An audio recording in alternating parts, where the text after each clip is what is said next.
부활하신 예수님이 승천하시기 전에 마가복음 16장 15절에 보면은 너희는 온 천하에 다니면서 만민에게 복음을 전파하라 말씀을 하셨습니다.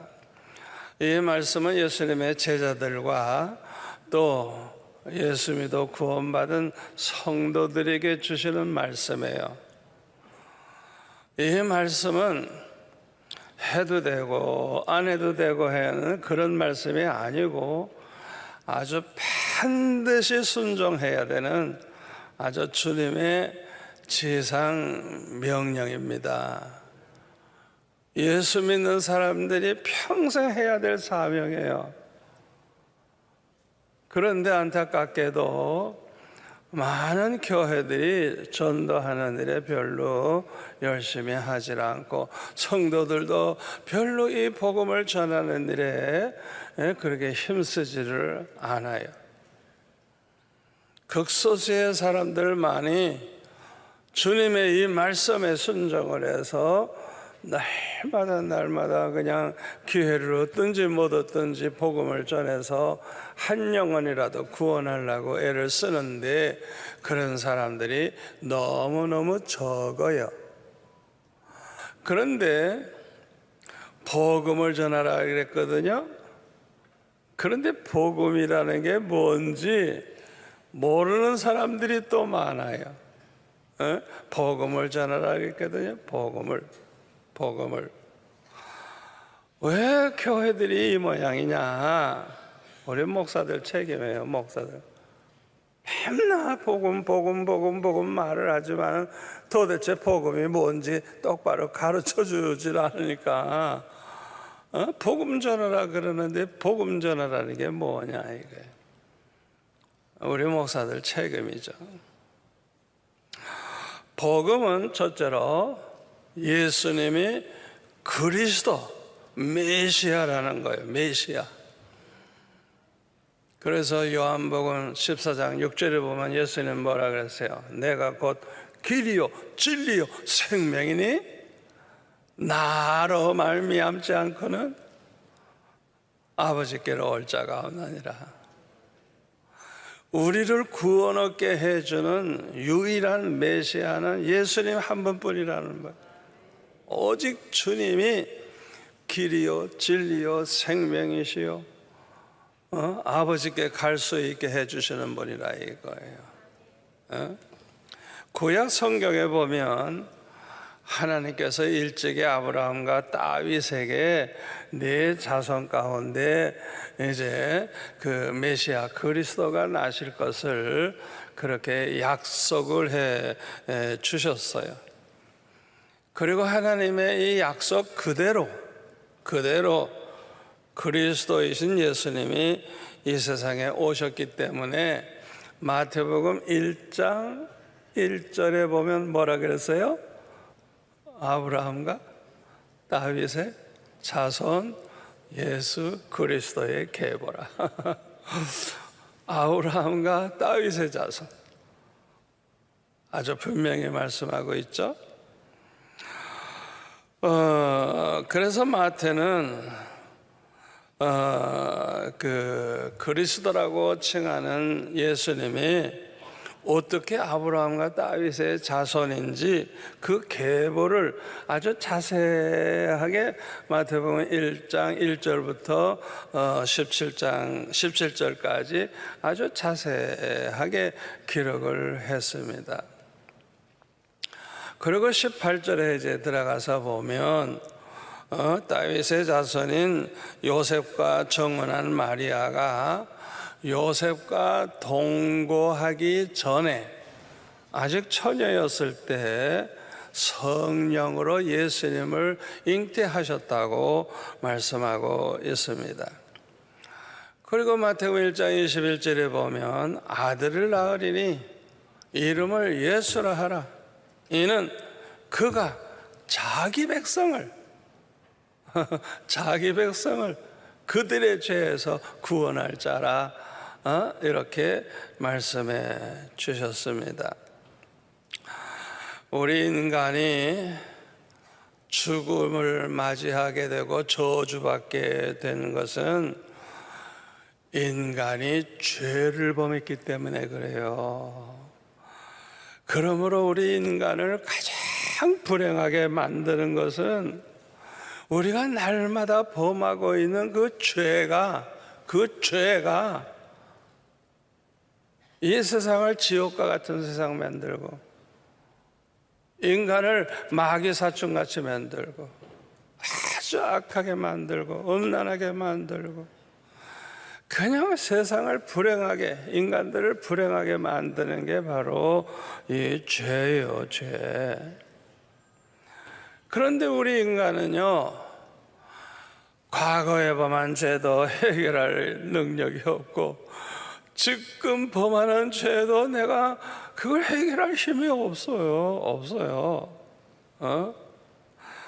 그러니까 모든 인간은 그냥 죄 가운데 살다가 저주를 받고 결국에는 멸망해서 영원한 지옥 불못에 들어갈 수밖에 없는 것입니다.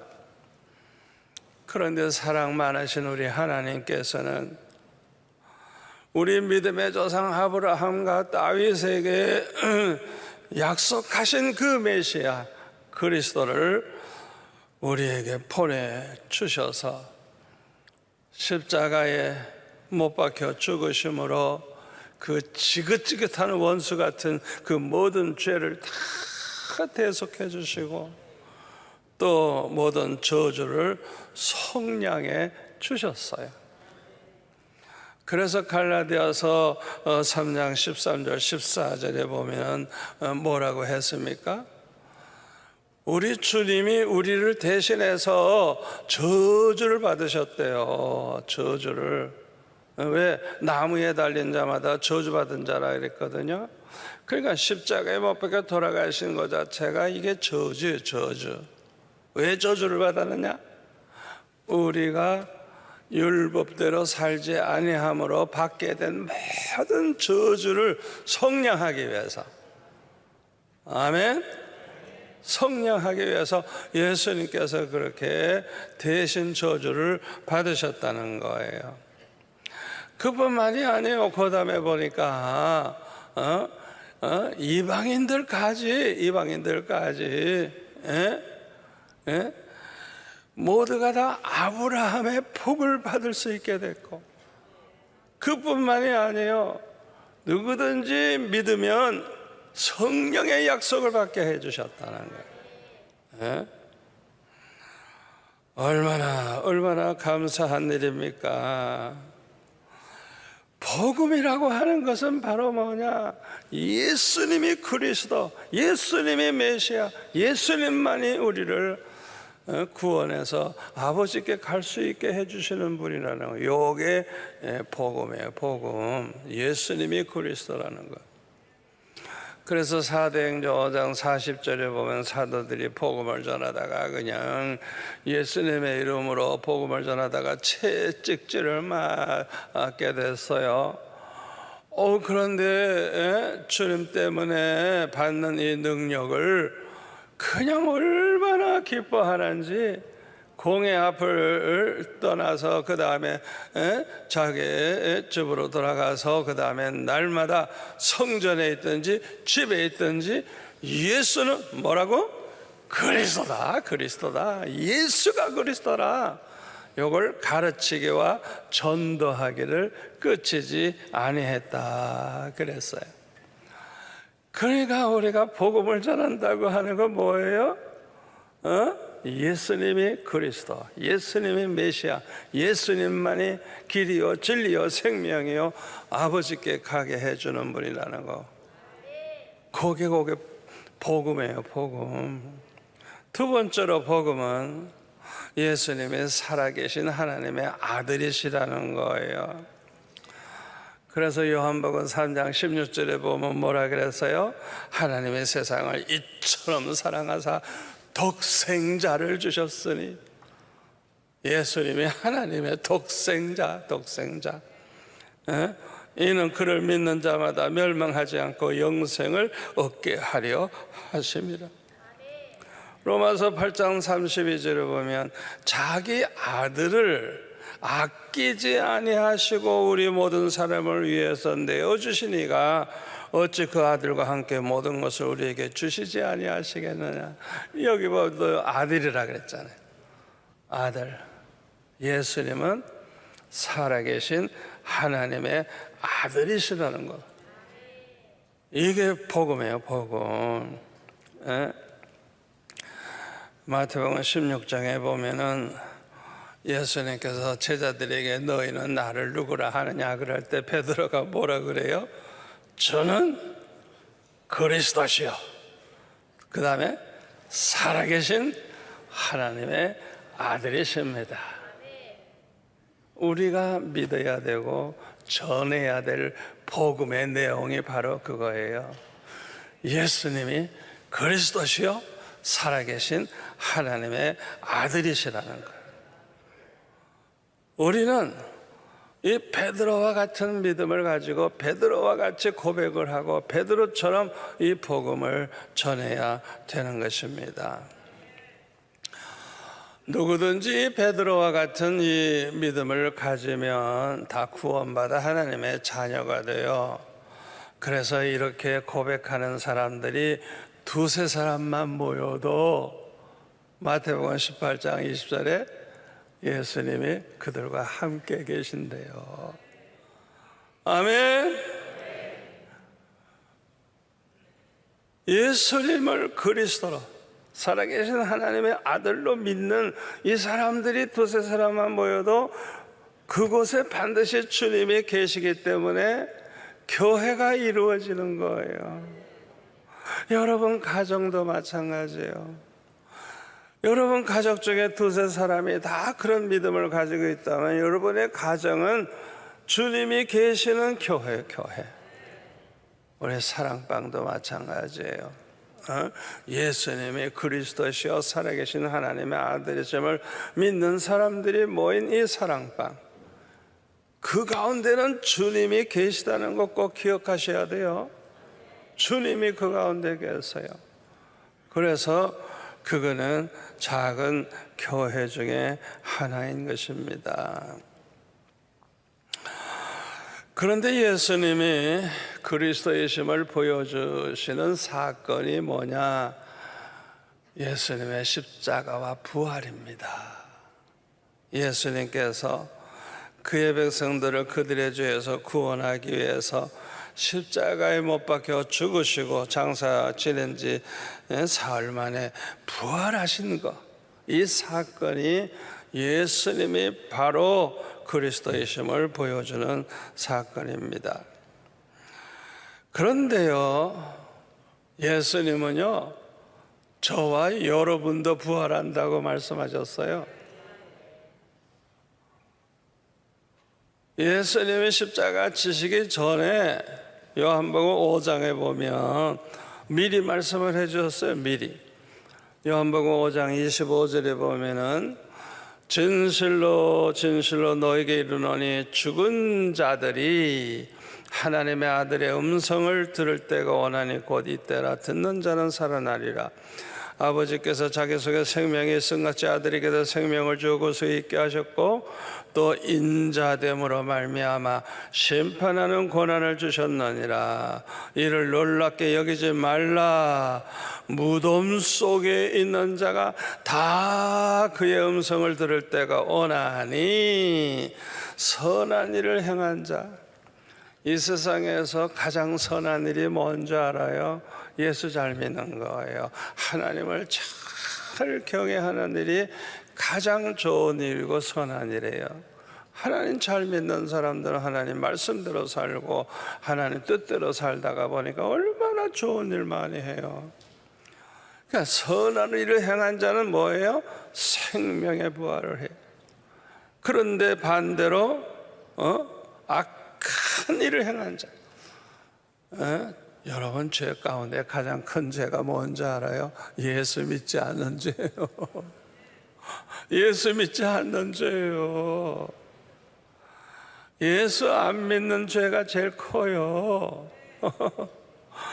다른 죄가 아무리 많아도 예수 믿고 회개하면 다 해결되는데 예수를 안 믿어.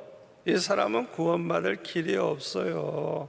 살 길이 없어요. 이런 사람들은 심판에 부활을 하게 된다는 것입니다. 그런데 이 생명의 부활은 예수님이 재림하실 때 부활하는 것이기 때문에 첫째 부활이라 그래요. 첫째 부활. 요한계시록 20장 5절에 보면 이 첫째 부활에 참여하는 자가 복이 있다고. 이 첫째 부활. 첫째 부활.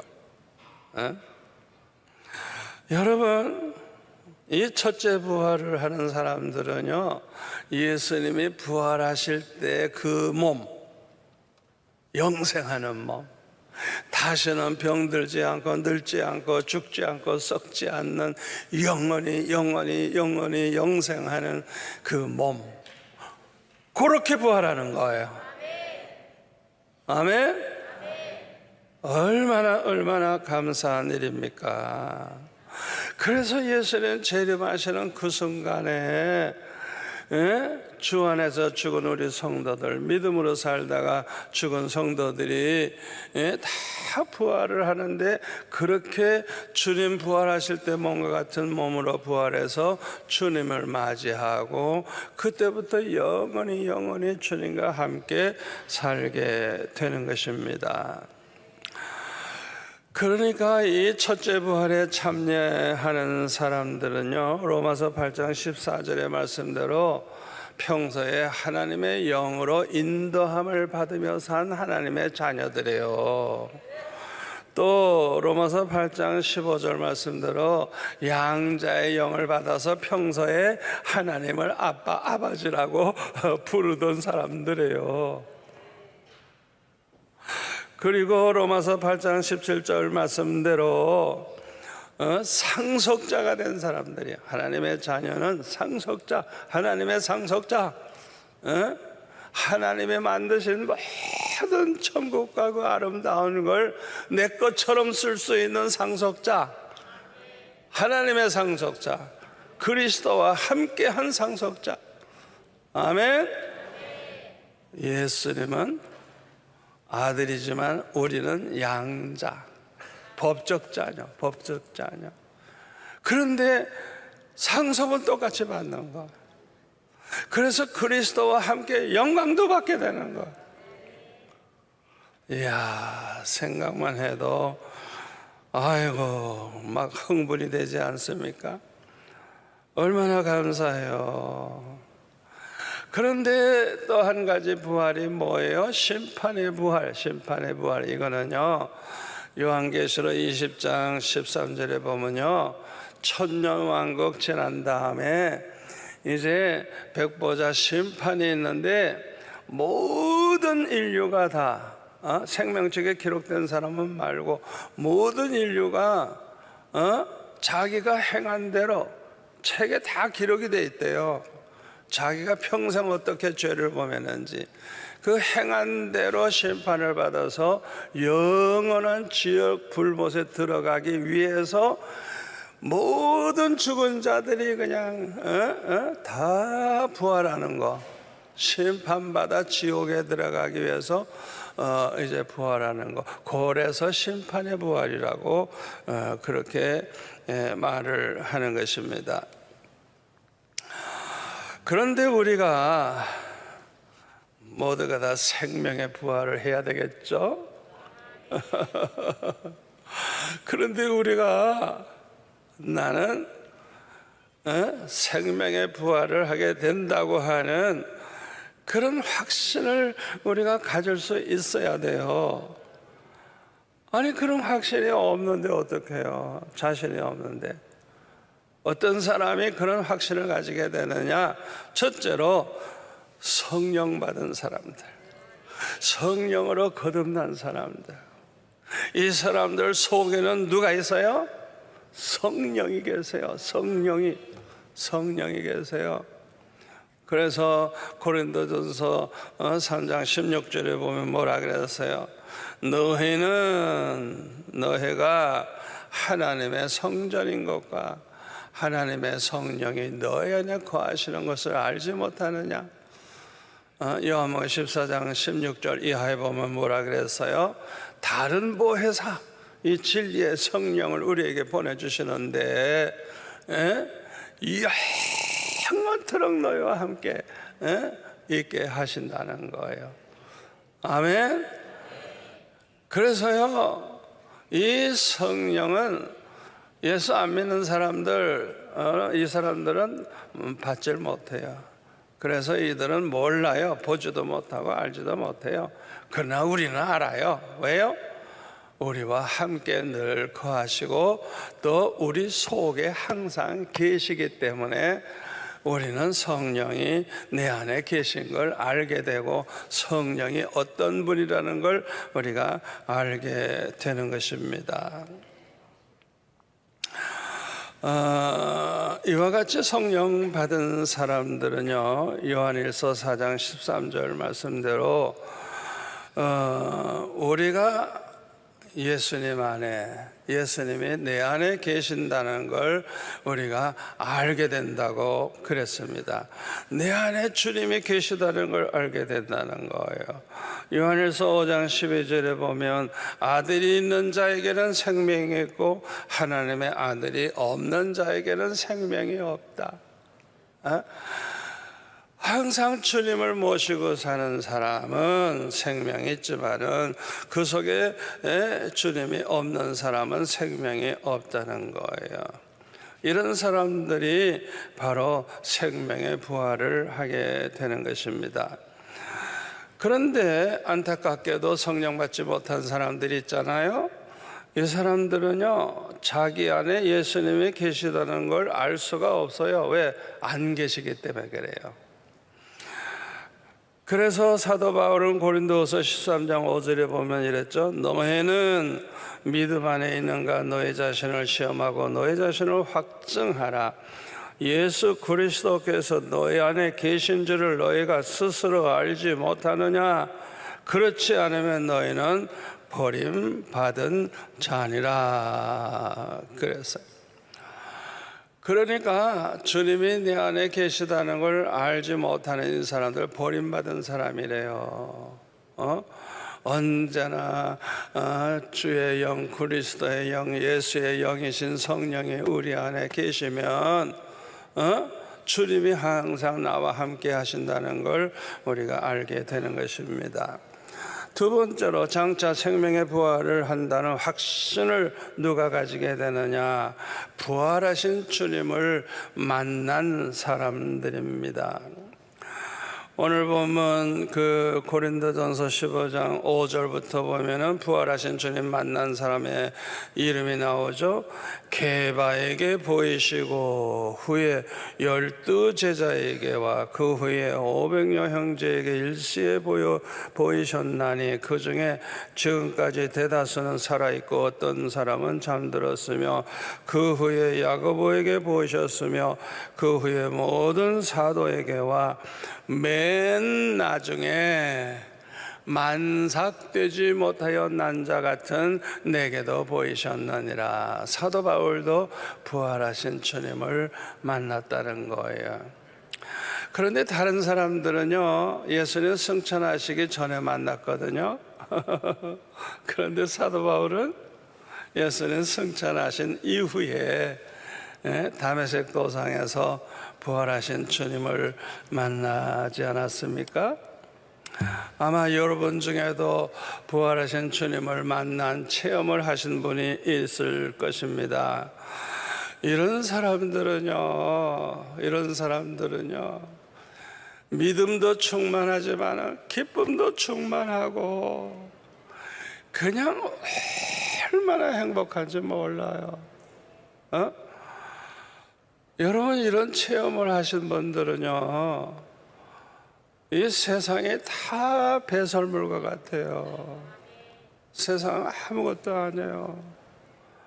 정말 주님을 위해서 목숨을 바칠 수가 있어요. 이런 사람들은 부활 신앙을 확실하게 이제 가지고 살게 됩니다. 부활하신 주님은요, 여러분도 만나뵐 수 있습니다. 그런데 꼭 알아야 될 게 있어요.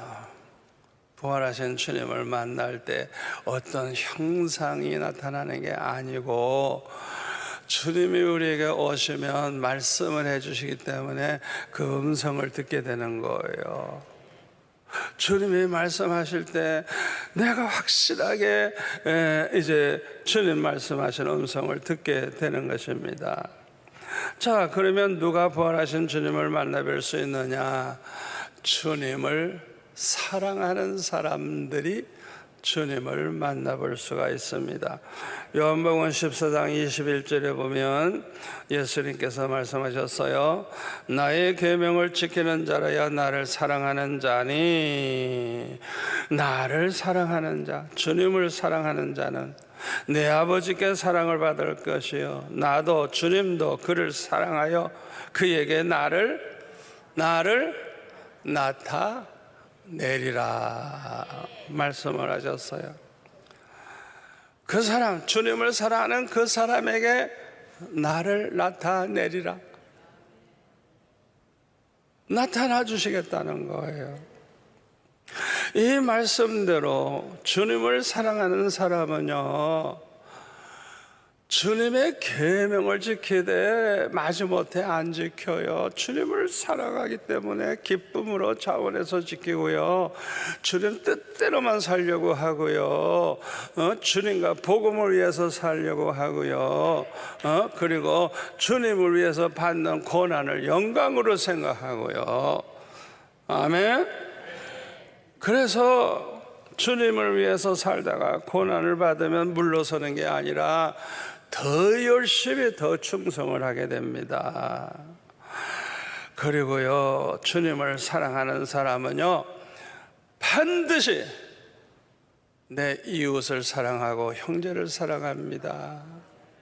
요한일서 4장 20절의 말씀. 하나님을 사랑하노라 말만 하고 형제를 사랑하지 아니하는 자는 거짓말을 하고 있다는 거예요. 눈에 보이는 형제를 사랑하지 않는 사람이 눈에 안 보이는 하나님 사랑할 수가 없대요. 너무너무 중요한 말씀이에요. 그러니까 우리는 마음을 다하고 목숨을 다하고 뜻을 다해서 하나님을 사랑할 뿐만 아니라 내 이웃을 내 몸과 같이 사랑하게 되어 있는 거예요. 하나님을 사랑한다면 이게 따라다니는 겁니다. 이 말씀대로 주님을 사랑하는 사람들, 이 사람들은 평소에도 얼마나 이웃에게 사랑을 베풀고 형제들을 사랑하고, 이게 얼마나 중요한지 몰라요. 그런데요, 주님을 사랑하는 사람은요, 원수까지도 사랑하게 돼요. 원수까지. 요한복음 15장 12절에 보면 내 계명은 곧 내가 너희를 사랑한 것 같이 너희도 서로 사랑하라 하는 것이라. 예수님의 계명을 잘 보라고요. 서로 사랑해라. 그런데 어떻게? 표준이 주님이 우리를 사랑하신 것처럼 해라. 우리 주님이 우리를 얼마나 사랑했어요. 로마서 5장 8절, 우리가 죄인 되었을 때 우리를 위해 죽어주심으로 우리에게 대한 하나님의 사랑을 확증시켜 주셨고, 로마서 5장 10절에 우리가 원수 되었을 때, 이거 하나님과 제일 나쁜 관계죠. 원수 되었을 때 그의 아들 예수님의 죽으심으로 말미암아 하나님과 화목되게 되었다는 것. 또 누가복음 23장 34절에 보면은 예수님께서 이르시되 아버지 저들을 사하여 주옵소서, 저들이 하는 것을 알지 못함이니이다. 예수님 십자가에 못 박고 그냥 막 조롱하고 난리치는 그 인간들을 향해서 주님은 중보기도 하셨어요. 아버지, 에? 저들을 사하여 주옵소서. 저들이 하는 일을 알지 못함이니이다. 자기들이 지금 메시아를 죽이고 있다는 걸 모르고 있다는 거예요. 에? 우리 주님이 그렇게 원수를 위해 기도해 주셨어요. 그래서 이렇게 행하신 예수님이기 때문에 마태복음 5장 44절에 보면 뭐라 하세요? 내 원수를 사랑해라. 예수님은 이미 행하셨어요. 그런 주님이 우리에게도 너의 원수를 사랑해라. 그리고 너희를 박해하는 자를 위해 기도해라. 예수님처럼 그렇게 기도해라. 아버지, 저들의 죄를 사하여 주옵소서. 저들이 하는 일을 알지 못함이니이다. 예수님처럼 그렇게 기도하라는 거예요. 스데반 집사가 그렇게 했죠. 45절, 이와 같이 한즉 하늘에 계신 너의 아버지의 아들이 되리니. 이야, 얼마나 중요한 말씀인지 몰라요. 하나님의 자녀와 마귀의 자녀 구별할 수 있는 방법이 뭔지 알아요? 예수님 말씀대로 형제를 사랑하면 하나님의 자녀고, 요한일서 3장 10절에 있죠. 형제를 사랑하지도 않아. 불의한 짓만 해. 이 사람들은 하나님께 속한 자가 아니래. 마귀에게 속한 자리. 12절에 보면 가인과 같이 하지 마라. 저는 악한 자에게 속하여 자기 아우를 죽였으니 어쩐 연고로 죽였느냐. 자기 행위는 악하고 아우의 행위는 의로워서 죽였대. 그러니까 자기가 악한 짓을 할 때 동생이 따라와 줘야 되는데 동생은 형, 난 그건 싫어, 난 못해. 이래가지고 그 동생을 미워하고 때려 죽이고 만 거예요. 예? 자, 우리가 주님 말씀대로 형제를 사랑하고 원수까지 사랑하고 우리를 박해하는 자를 위했으면 그들을 위해서 중보기도 해주고 그들을 위해 축복하며 기도해주고, 우리가 주님 말씀대로 그대로 계명을 지키고 사랑한다고 하면 우리 주님이 얼마나 기뻐하시겠어요? 우리 주님이 약속하신 말씀대로 주님이 나타나 주실 것입니다. 그래서 부활하신 주님을 만나는 축복을 받게 되는 것입니다. 저는 평생에 축복을 많이 받았지만 돌이켜보면 가장 큰 축복이 뭐냐? 제가 평생 기도한 것 가운데 아주 중요한 기도, 이건 꼭 해결돼야 되는 기도, 그런 기도들 다 응답을 받았어요. 하나도 해결 안 된 게 없어요. 생각만 하면 얼마나 감사한지. 요한복음 14장 26절 말씀대로 성령께서 저에게 가르쳐 주시죠. 요한계시록 2장 3장에 나오는 말씀대로 이 성령이 교회들에게 말씀하신다 그랬는데 내게도 말씀해 주시죠. 또 요한복음 16장 8절 말씀대로 때때로 책망도 해 주시죠. 요한복음 16장 13절에 보면 나를 진리 가운데로 바르게 인도해 주시고 때때로 장래일까지도 알게 해 주시고, 돌이켜보면 얼마나 감사한지. 제가 간증을 늘 합니다마는 대학교 4년 동안 집안이 너무 어려워서 생활비까지 벌어야 돼요. 아무도 돈 벌 사람 없어요. 그러니까 4시간 정도밖에 못 자고 그냥 4년 동안 그냥 돈 벌어가며 공부하니까, 공부는 학생들 데모하고 뭐 놀러 다닐 때 저는 도서관에 들어가 공부하는 거 외에는 시간이 없어요. 그러니까 그냥 뭐 완전히 그냥 아르바이트 하면서 잠도 제대로 못 자고 공부도 제대로 못 하고 미팅도 못 해보고, 대학 4년을 아주 그냥 완전히 그냥 주일날에는 완전히 교회에서 하루 종일 살고, 그래서 제가 졸업식 날 주님 왜 나를 대학 4년 동안 이렇게 보내게 하십니까? 여러분도 좀 따지세요. 화가 나면 왜 주님 나를 이렇게 보내게 하느냐 이거. 공부도 제대로 못하고 미팅도 못 해보게 하시고. 따지니까 내가 너를 그렇게 묶어놓지 않는다면 네가 목사가 될 것 같으냐? 이야, 그냥 즉각 말씀을 하시는데, 내가 너를 그렇게 묶어놓지 아니하면 네가 목사가 될 것 같으냐? 함부로 살면 안 되는 거예요. 하나님의 계획이 있는 목사가 될 사람인데 시간을 주면 안 돼, 돈을 주면 안 돼, 쓸데없는 짓 하고 돌아다니니까. 여러분 대학생활 어떻게 보냈어요? 신나게 죄 많이 범했죠. 돌아다니면서 하나님이 저를 묶어버리셨어요.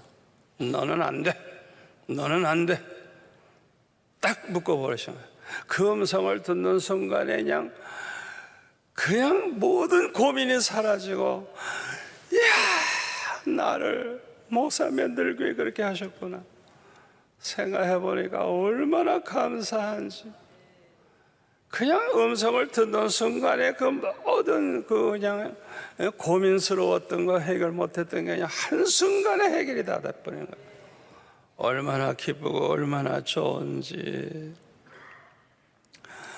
저는 대학 졸업을 하고 신학교 바로 갔습니다. 신학교 가서 얼마나 실망을 했는지.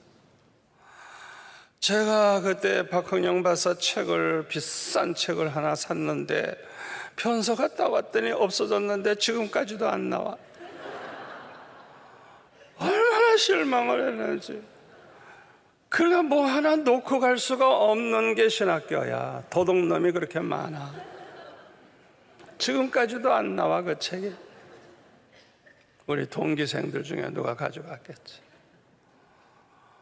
야, 학생들이 싸우질 않나. 하구 회장 되겠다고 지방색 따라서 팝을 줘가지고 싸우질 않나.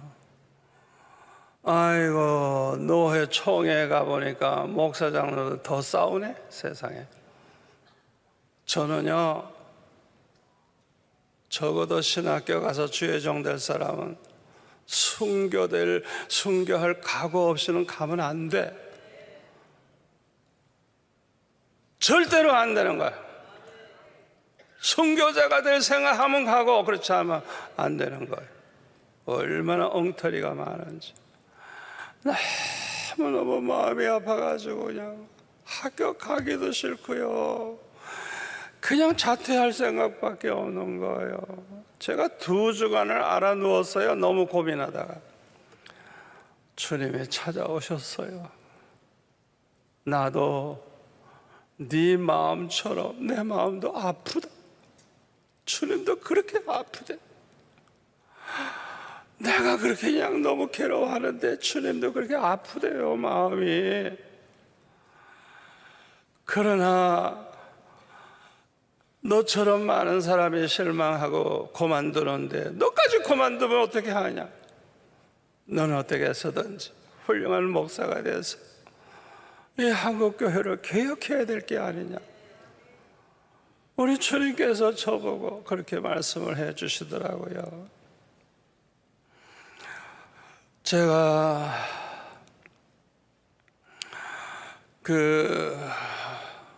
신학교 공부 계속 하면서 아이고 너무나도 싫어서 그냥 그만둘 생각만 자꾸 하니까 제가 나중에는 주님이 그래요. 너는 겸손만 배우면 된다. 다른 거 배울 거 없어도 겸손 하나 배워가지고 졸업하면 된다. 그래서 저는요, 그 순간부터는요, 말도 별로 안 하고 불평도 안 하고 입 탁 다물고 내가 신학교에서 할 일은 겸손 배우는 거. 제가 주님의 음성을 듣는 순간에 변화가 된 거예요. 제가 우리 수영로교회 개척한 지 7년 만에 안식년을 장로님들이 결정을 하시고 1년 사례비 2배를 주시는 거예요. 한꺼번에 1년치를 주고 매달치 또 보내주고 그래서 우리 가족들 다 데리고 미국에 갔어요.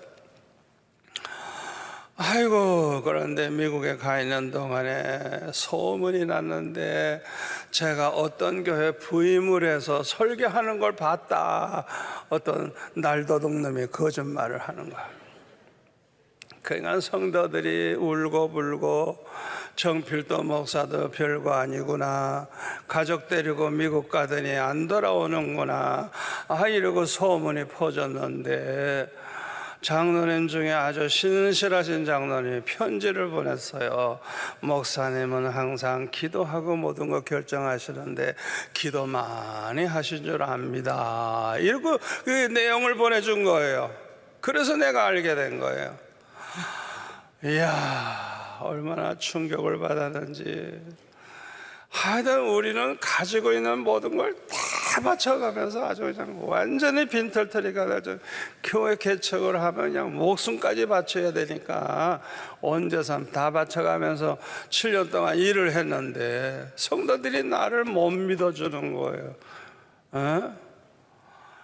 여러분, 성도들이 못 믿어줄 목사가 되는 게 그게 얼마나 마음 아픈 줄 알아요? 그래서 제가 막 울며 기도했어요. 아버지, 나는 실패자입니다.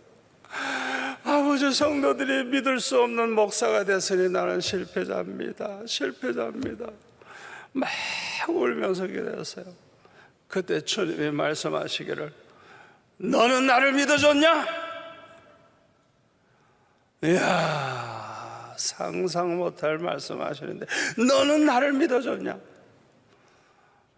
제가 기도하다 깜짝 놀랐어요. 그래서 내가, 주여, 내가 어떤 일이 있어도 난 100% 믿겠습니다. 죽어도 믿겠습니다. 주님을 내가 끝까지 믿겠습니다. 그렇게 약속을 했어요. 그래가지고 설교를 하나 써가지고 녹음을 하고 응답받은 간증을 해서 보냈더니 수요일날 요 마이크에다가 녹음이 되고 틀어져가지고 성도들이 제 설교를 듣고 다 울었대요. 저런 목사를 우리가 의심했구나. 그 다음부터 지금까지는 콩으로 팥으로 매주를 쓴다고 해도 다 이제는 믿어주는, 성도들이 저를 믿어주는 그런 복을 받았어요. 우리 주님은요, 감사하게도요, 제가 어떤 목사가 될 걸 미리 말씀하셨어요. 그리고 제가 어떤 일을 할 것이라고 말씀을 해주셨어요. 제가 그대로 살고 있어요, 지금. 얼마나 행복한지. 우리 주님이 저의 장래일을 말씀해 주셨어요. 주님 말씀은 그대로 이루어지고 있는 거예요. 여러분에게도 주님은 말씀하십니다. 아멘. 누구에게? 주님을 사랑하는 사람, 주님을 너무너무 사랑하는 사람, 사랑하는 자에게 부활하신 주님은 찾아오셔서 말씀해 주신다는 걸 여러분이 아시고, 모두가 다 여러분들은 주님을 만나시고 생명의 부활의 확신을 가지는 성도들 되시기를 축원합니다. 기도하겠습니다.